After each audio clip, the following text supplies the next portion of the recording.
Hi everyone, my name is Victoria Moscardelli, and today I'm going to be talking about how social media is used in the consulting industry, specifically in marketing and management.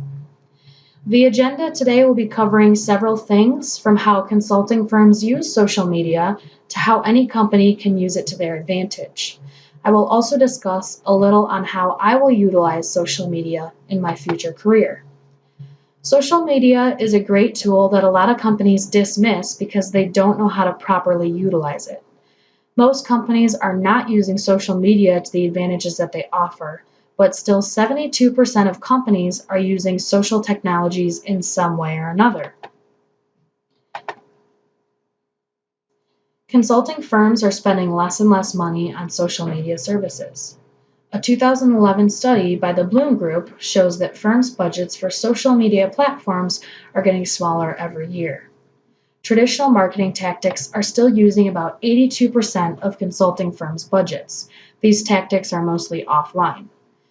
A majority of people are not using social media anymore to search out a firm that they want to use. In other words, people don't go onto social media to look at a firm's Facebook page, even though some people do use LinkedIn to look at this information. Most people would rather go onto the internet itself and research out the company and their successes, specifically reviews that previous clients have left. People who see that a firm has a negative review or a negative comment on a public social media site did not use that consulting firm. But what people in the business industry just automatically assume is that when companies start to use social media, they have to use every single platform that's available. That you have to jump right into using Facebook, Twitter, Instagram, and LinkedIn. But this isn't the case. Having one successful platform is 10 times better than having 4 different social media platforms that don't have any following at all. A lot of companies, especially ones who have been around for a long time, have a ban on social media use in the office. While this makes sense for a lot of companies, encouragement of professional use for social media, collaboration in the workplace, can increase productivity and can create more revenue. Social media can be very beneficial for any firm who gives it a try. The higher ups in firms who use social media are the ones who can make phone calls and ask for favors, and this is because they're plugged in. They've done their networking. Now, there are firms with partners that have created those relationships offline, and there's nothing wrong with that. But businesses are limiting what social media can do for them and their employees. The possibilities are endless as to who you can market to and build relationships with.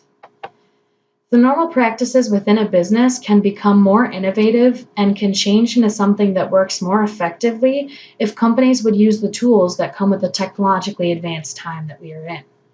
Firms can and now are creating engaging business strategies on how using social media in the business field is incredibly beneficial. But this is the tough part. Top firms have a hard time bringing in the main social media platforms because it can be risky. The way that these top executives create relationships is by being personal, and it can be hard to feel that being on social media will work just as well as building those relationships either on the phone or face to face. The reputation of a highly recognized firm partner is way too important to risk. But according to an article on LinkedIn written by the CMO of PeopleLinks, the biographies of top partners at firms that people go to decide where they want to work with is being less utilized every single day. People are reading more about that partner on LinkedIn than an actual firm's website.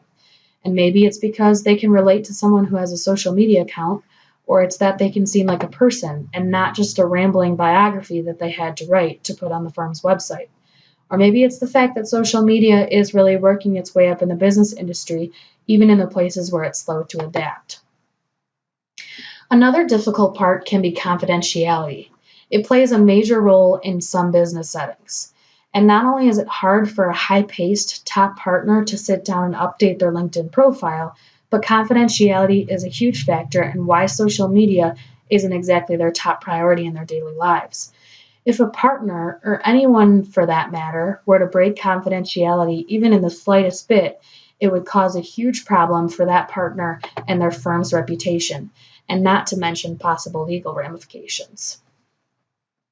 But social media can also be very hard to be used in the consulting industry because firms are still seeing that offline tactics such as print ads, seminars, third-party presentations, and many more are still creating more benefit to landing new clients than online marketing tools, including social media.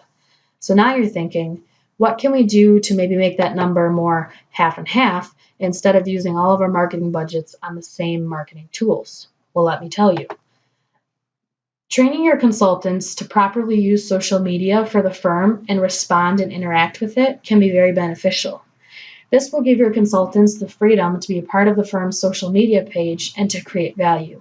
This is the main point of business, is to create value for its clients in any aspect of its business.